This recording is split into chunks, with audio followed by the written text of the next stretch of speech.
আসসালামু আলাইকুম। তো আপনাদের অনেকেই ফেসবুক অ্যাকাউন্ট মোবাইল রিসেট হয়ে যাওয়ার পরে এইরকম সমস্যা দেখা যায়, শুধু পাসওয়ার্ড অপশন দেখায়। এমনি আপনি হোয়াটসঅ্যাপ বা অন্য কোনো অপশনে যদি কোড দিয়ে লগ ইন করতে চান, আপনার নাম্বারটা এটা এখানে সই করে না। এমন হইতে পারে যে আপনি মোবাইল রিসেটের আগে এই নাম্বারটা দিয়েই লগ ইন করতেন, হোয়াটসঅ্যাপে কোড যাইতো, কিন্তু এখন আপনি লগ ইন করতে পারতেছেন না। তো এইরকম সমস্যা যাদের আছে তারা অবশ্যই স্ক্রিনের বাম সাইডে দেওয়া হোয়াটসঅ্যাপ নাম্বার যোগাযোগ করবেন। আপনাদেরকে এতক্ষণ যে অ্যাকাউন্টটা দেখাইলাম ওই অ্যাকাউন্টটাও সেম সমস্যা ছিল। তো আমার সাথে কন্ট্যাক্ট করার পরে এই অ্যাকাউন্টটা ঠিক করে দেওয়া হয়েছে। আপনারা দেখতে পাবেন যে এটিই সেই অ্যাকাউন্ট যেটাতে শুধু পাসওয়ার্ডের অপশন ছিল।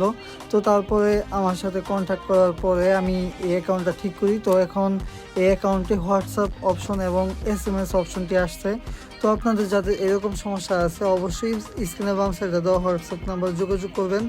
আর আপনাদের ফেসবুকে যত সমস্যা আছে সবগুলো নিয়ে আপনারা যোগাযোগ করতে পারেন। তো একই সাথে বলে রাখি যে আপনাদের যদি ফেসবুক অ্যাকাউন্ট ডিসেবল হয়ে থাকে তাহলে আপনারা আমাদের থেকে অল্প টাকায় ঠিক করে নিতে পারবেন, এবং আপনাদের যদি ফেসবুক পেজ হ্যাক হয়ে থাকে হ্যাক পেজ ফিরিয়ে আনতে পারবেন। এবং যদি ফেসবুক পেজ আপনাদের আনপাবলিশ হয়ে যায় এবং ইস্যু চলে আসে বা কপিরাইট খেয়ে থাকেন, তো এই ধরনের সকল সমস্যার সমাধান পাচ্ছেন আমাদের কাছ থেকে। তো আর দেরি না করে আপনারা স্ক্রিনে বাম সাইডে দেওয়া হোয়াটসঅ্যাপ নাম্বার যোগাযোগ করেন, আপনাদের কাজগুলো করে দেওয়া হবে। তো এই ছিল আজকের ভিডিও।